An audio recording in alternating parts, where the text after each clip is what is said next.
The arising of the world and the end of wrong view.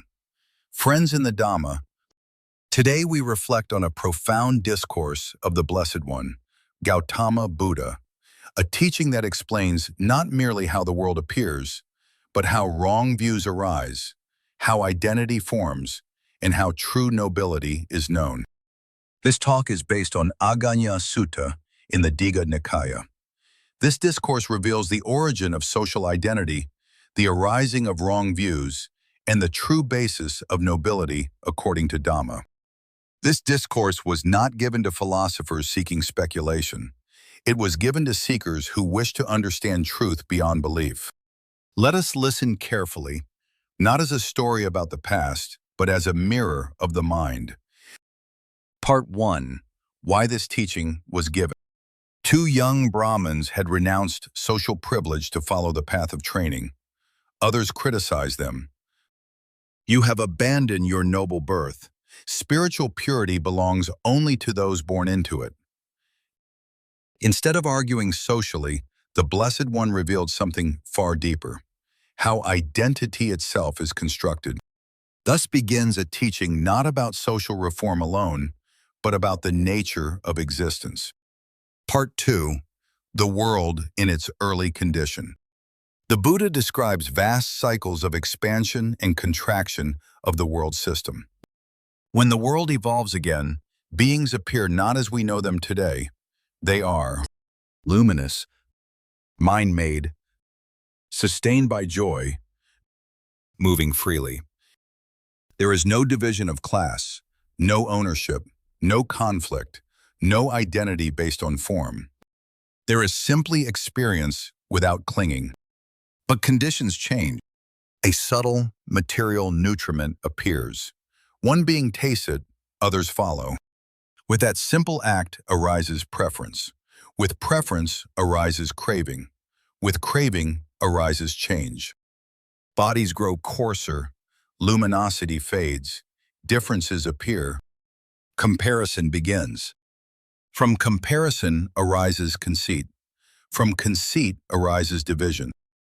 Thus, the world of distinction begins, not through creation, but through craving. Part 3. The arising of moral decline. As desire increases, beings begin to grasp what belongs to others. When taking what is not given arises, lying follows. When lying arises, blame arises. When blame arises, punishment arises. Society forms not from divine decree, but from shared necessity. To maintain order, people appoint a ruler, not a god, but one chosen by agreement. He is called the Great Elect, the first king. This is a radical teaching. Authority arises from collective action, not inherent superiority. Likewise, different occupations arise from behavior and inclination, not birth essence. Thus, the Buddha shows human structures are conditioned processes, not ultimate truths. Part 4. The root of wrong views. Why do wrong views arise in the world?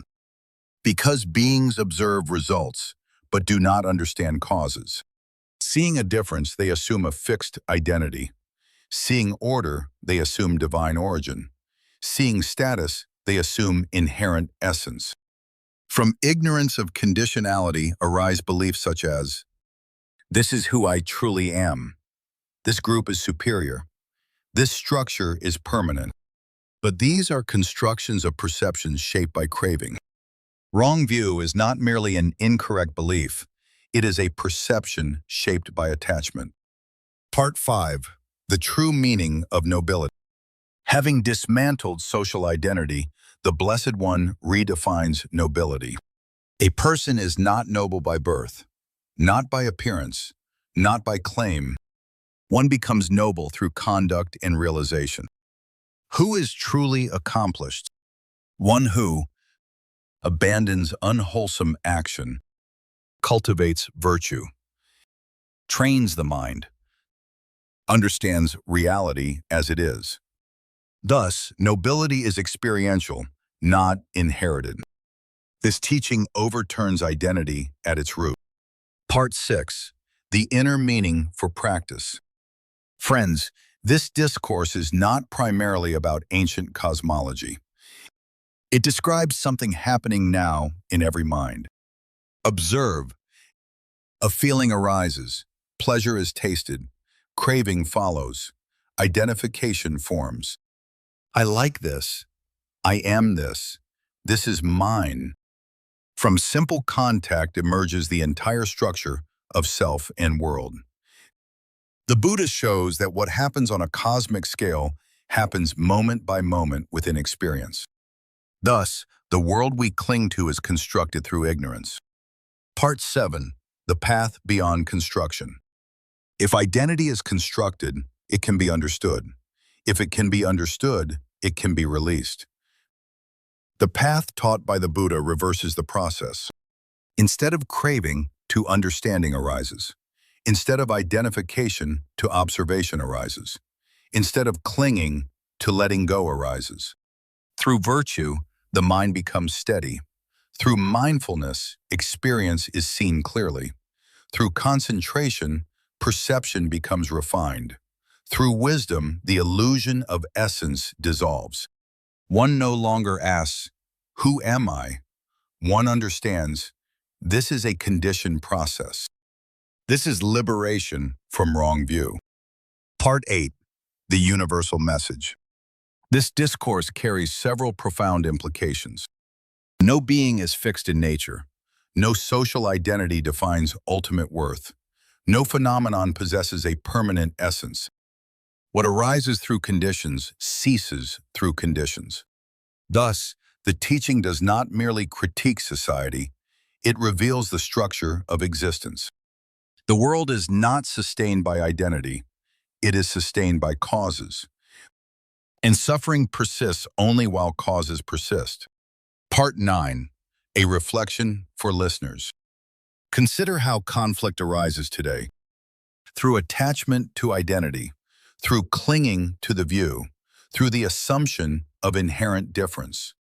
These are not new problems. They are expressions of the same ignorance described in this ancient discourse. The Buddha's solution is also timeless. Understand conditions, abandon clinging, cultivate wisdom. Then the division dissolves naturally. Part 10. The True Heir of the Dhamma. At the conclusion of the teaching, the Blessed One declares that those who live according to Dhamma, regardless of birth, are the true heirs of the path. Not by lineage, not by belief, but by realization. Thus, the discourse ends where practice begins, with responsibility for one's own mind. Closing contemplation for meditative listeners. Friends, observe experience directly. When a pleasant feeling arises, does craving follow? When perception forms, does identity arise? When identity forms, does suffering follow? See the process clearly, not in theory, in experience. Then the meaning of the discourse becomes visible here and now. Final reflection. Beings are not bound by origin, but by ignorance. The world is not sustained by essence, but by conditions. When conditions are understood, clinging fades. When clinging fades, identity dissolves. When identity dissolves, peace is known. This is the truth pointed to by the Blessed One, visible here and now, inviting investigation, to be realized individually by the wise. May this reflection support careful attention. May wisdom arise. May suffering come to its end.